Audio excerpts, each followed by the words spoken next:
क्या शुरू से ये निर्धारित हो चुका है समाजवादी पार्टी का पहला इंटरव्यू सांसद जी के बातें नहीं, अब किस तरह की लड़ाई मान रहे हैं? और धर्मेंद्र जी अभी आजमगढ़ नहीं आए हैं, क्या कहना जबकि उनको आजमगढ़ का चुनाव प्रभारी भी बनाया गया था।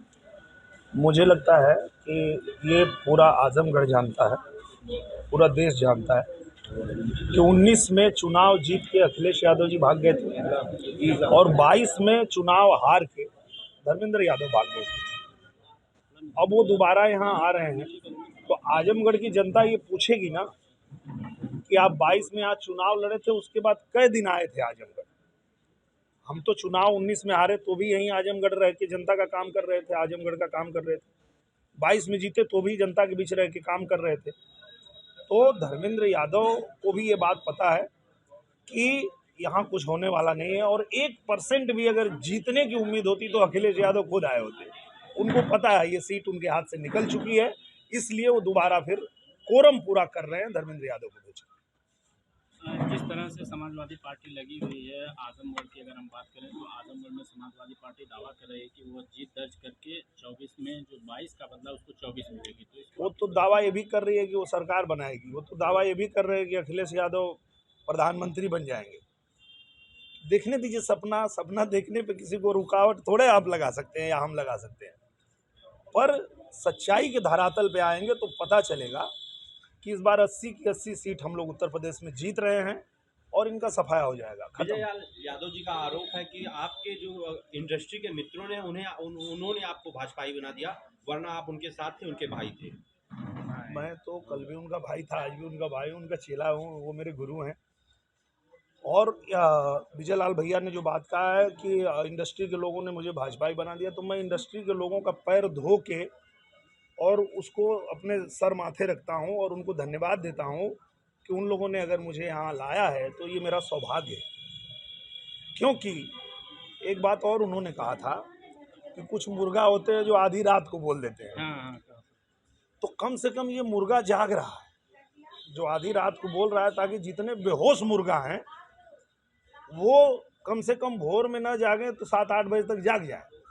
क्योंकि ये ऐसे बेहोशी वाले मुर्गा हैं जो ये सोते रहते हैं और ऐसी बेहोशी में सो रहे हैं कि इनको पता ही नहीं चल रहा है कि ये जा कहाँ रहे हैं, इनको समझ ही नहीं है कि ये कर क्या रहे हैं। जब देश के प्रधानमंत्री नरेंद्र मोदी बनने वाले हैं तो आप लोग ये किस दिशा में जा रहे हैं, या आपको जो लोग भी भरमा रहे हैं, कुछ भी कह रहे हैं, तो उस चीज़ को लेके आप गलत दिशा में जा रहे हैं।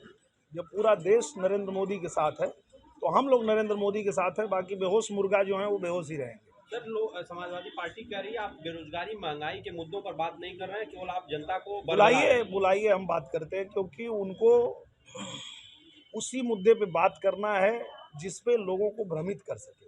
अब मैं आपको एक छोटी सी बात बताता हूँ। इस देश में टोटल जो सरकारी नौकरी है वो है 80 लाख। 80 लाख लोगों को अगर किसी एक ही जाति को, मान लीजिए 80 लाख अहिरा को दे दिया जाए सरकारी नौकरी, तब भी 22 करोड़ अहिर बेरोजगार रहेंगे। अगर सरकारी नौकरी को ही तुमको समझाया जा रहा है कि वही रोजगार है, वो रोजगार मत कहो। रोजगार का मतलब ये है कि जैसा हमारे प्रधानमंत्री जी कर रहे हैं कि आप पढ़ लिख लिए तो आपको पैसा चाहिए रोजगार करने के लिए, सरकार दे रही है, आप पैसा लो, रोजगार करो। उसमें अलग अलग रोजगार करने का अवसर है। आप विश्वकर्मा योजना में पैसे ले लीजिए, आप स्वनिधि योजना में पैसे ले लीजिए, 30% आपको सब्सिडी भी मिल जाएगी, 1 पैसा आपको ब्याज नहीं देना है, और जितना लोग चाहें उतना लोग अपना रोजगार करें। ये होता है रोजगार देना, और ये होता है मुद्दे पे बात करना। वो क्या कहेंगे, सरकारी नौकरी जो 80 लाख है उसी में उनको घुमाते रहेंगे और उनकी जो बुद्धि है उसको बंद करके अपने पीछे घुमाते रहेंगे। अच्छा, कल धर्मेंद्र जी आ रहे हैं, इतने दिनों के बाद आ रहे हैं, कल प्रेस वार्ता करेंगे, तो क्या कहना चाहेंगे? आ रहे तो मुझे ये लगता है कि कम से कम चुनाव तक टिके, क्योंकि 3 दिनों का शेड्यूल है सर आजमगढ़ में 3 दिन बाद फिर होगा। हाँ, मैं वही कह रहा हूँ कि अब आ रहे हैं तो चुनाव तक यहाँ टिक के तो दिखाएं। हमको तो लगता है कि वो चुनाव होने से पहले, जैसे क्या हुआ था पिछली बार, आप लोगों को याद होगा 19 के चुनाव में जब मतदान हो गया तो अखिलेश यादव जी चले गए निर्वाचन आयोग में और उन्होंने कहा आजमगढ़ का जो भी रिजल्ट होगा हम उसको नहीं मानेंगे, अगर आप लोग को याद हो। तो वो तो चुनाव मतदान के बाद भागे थे और मैदान छोड़े थे। मुझे लगता है धर्मेंद्र यादव तो मतदान के पहले ही मैदान छोड़ देंगे। धन्यवाद सर।